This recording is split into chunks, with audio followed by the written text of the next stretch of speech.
Mga boss, Robredo at Marcos tandem maring magpahina kay VP Sara sa 2028. Wow! Talagang ayaw baba ni PBBM mga boss. Talagang gusto pa niya manatili sa pwesto bilang Vice President. So, under the Constitution mga boss, so hindi ka na pwedeng tumakbo muli bilang Presidente ng Pilipinas. So, pwede kung Vice President or Senators, so pwede siyang tumakbo mga boss. At magiging President ay si Lene Robredo mga boss. Yung nagsabing never again to Marcos, pero together again pala. Together again pala. Yan talaga itong mga taong to mga boss no, ay walang mga isang salita at mga balingbing talaga sila mga boss.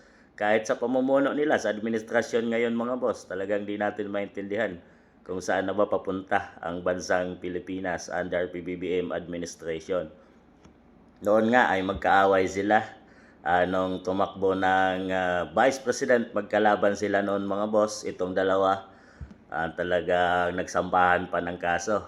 Tapos naglaban din sila bilang presidente ng Pilipinas at nagalit naman doon si Robredo at talagang ang dami nang ibinunyag tungkol kay PBBM na mahina daw ito at oras ng mga kalamidad at pangailangan ay wala ito at di mo makikita. So tama nga naman yung sinabi ni Robredo at nakikita nga talaga natin within 3 years na pamamahala ni PBBM.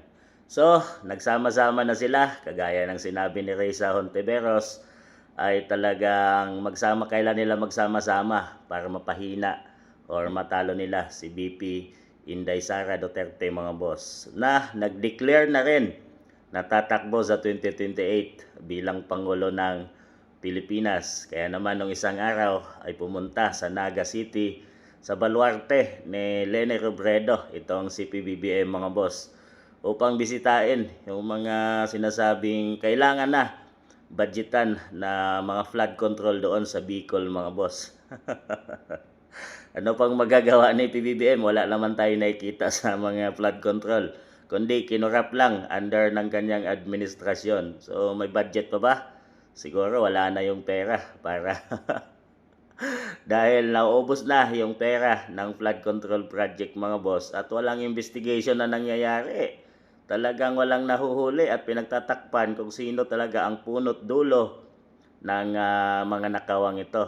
Talagang hindi natin nakita dahil sa mga galamay ni PBBM na talagang pilit na tinatakpan yung sino ang may katotohanan ng may-ari or yung puno ng lahat ng ito mga boss.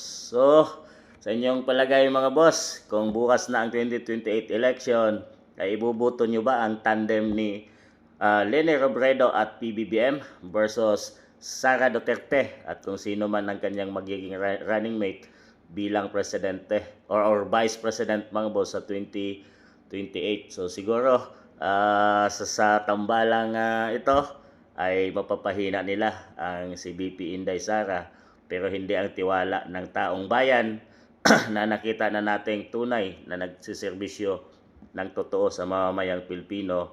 At kaysa dito, nakita natin na ang pamamahala ng dalawang ito nung naging Vice President si Lene Robredo ay wala din naman tong ginawa. At lalo na ngayon si PBBM na wala tayong nakikita na maganda at mga proyekto sa ating bansang Pilipinas, kundi bagkos ang kahirapan ang nakita natin at ang talamak na korupsyon sa ating bansang Pilipinas.